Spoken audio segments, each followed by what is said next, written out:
You're kidding me, surely. Is this a wind-up? It's 3 days before Christmas. Andy Ross almost shouted down the phone in response to a call from the control room at Merseyside Police Headquarters to his home. It was 8:30 in the evening, the date was December 22nd, and he and his wife Maria were about to sit down to a late evening meal, having spent an hour wrapping presents for relatives and friends.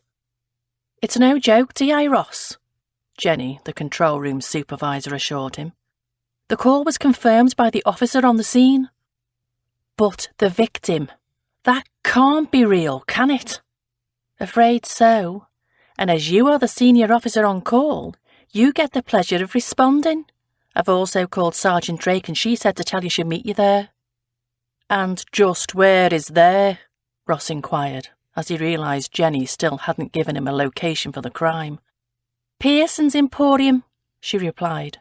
"It's that new cheap department store that opened in the old closed-down bank on." "I know where it is, thanks, Jenny." "I'll leave you with it then, shall I? Just make sure there isn't a double-park sled with 6 reindeer attached when you get there," she joked.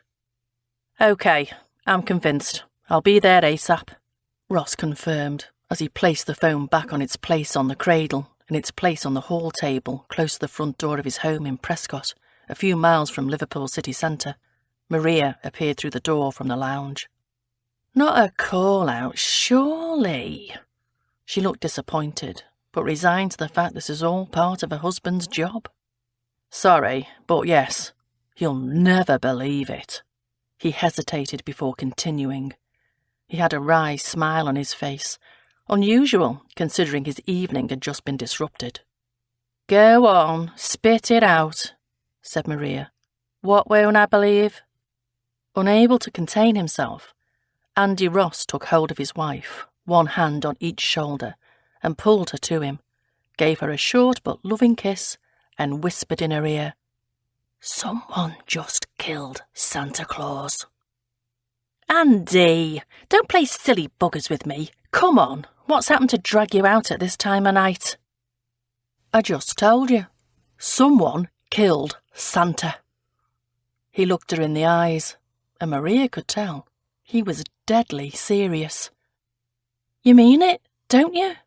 "Yes. Looks like someone knocked off the department store Santa at that low-priced department store, Pearson's Emporium in town." Ross took his mobile phone from its place on the charger in their bedroom as he extricated his warm, camel-coloured overcoat that Maria had bought him a couple of Christmases ago and dropped the phone into one of its deep pockets. He picked up his brown leather gloves, added a pair of black leather shoes, a real mismatch with his coat and gloves, and was out of the door and in his car within 10 minutes of receiving the call from headquarters.